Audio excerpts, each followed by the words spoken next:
Hi, I'm Adam Golden with Compass Real Estate, and today I wanted to give you some clarity when you are actually ready to make a purchase on a home.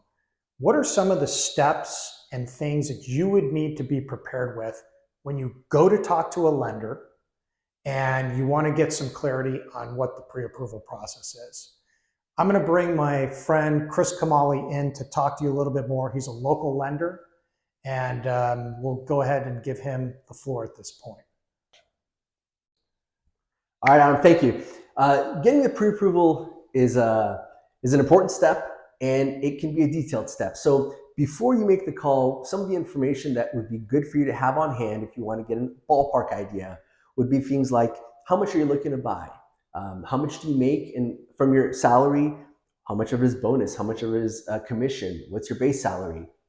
Credit scores are a good idea to know when you're looking into this stuff, along with your down payment. Now, generally speaking, what you and I might believe is the calculation of a certain number, like your salary, the banks will look at it differently from an underwriting standpoint. So initially, it's great to have the information for conversation, but really to get that pre-approval, we need to get documentation. All right, so what's needed? Things like tax returns, pay stubs, W-2s, those are going to cover your income. And as far as your down payment, they're going to be bank statements, stock accounts, retirement accounts. Lastly, if you own a current property, we'll need the carrying cost for that home. So your mortgage statement, your tax bill, insurance bill. What we're looking to do in the pre-approval is gather your income, gather your expenses, and gather your assets, so that we can then come back to you with some ideas on what you can afford, what the bank will approve you for, what the monthly payments are going to look like, and if there's anything that needs to happen before you actually go make an offer, we want to try to solve those problems ahead of time with the pre-approval. So Chris, a lot of times my buyers may be searching for homes for extended period of times. It could take them 3, 6, maybe 9 months.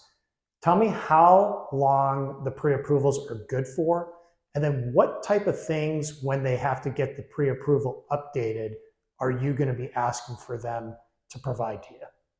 All right, that's a good question. The pre-approval is typically good for 60 days. The reason we say 60 days up front is because your bank statements and your pay stubs have a expiration date of 60 days typically in the lending industry.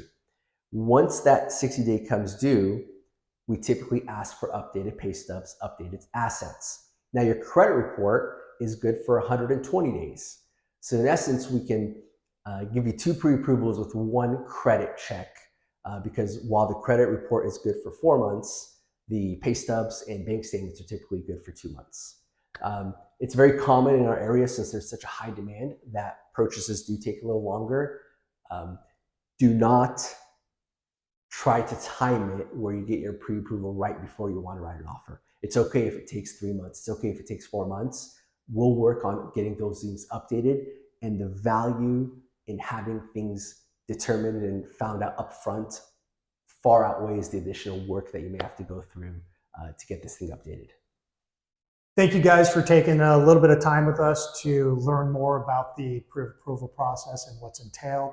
If you need more information from either one of us, our contact information is below. Feel free to reach out. Until next time, thank you. Bye.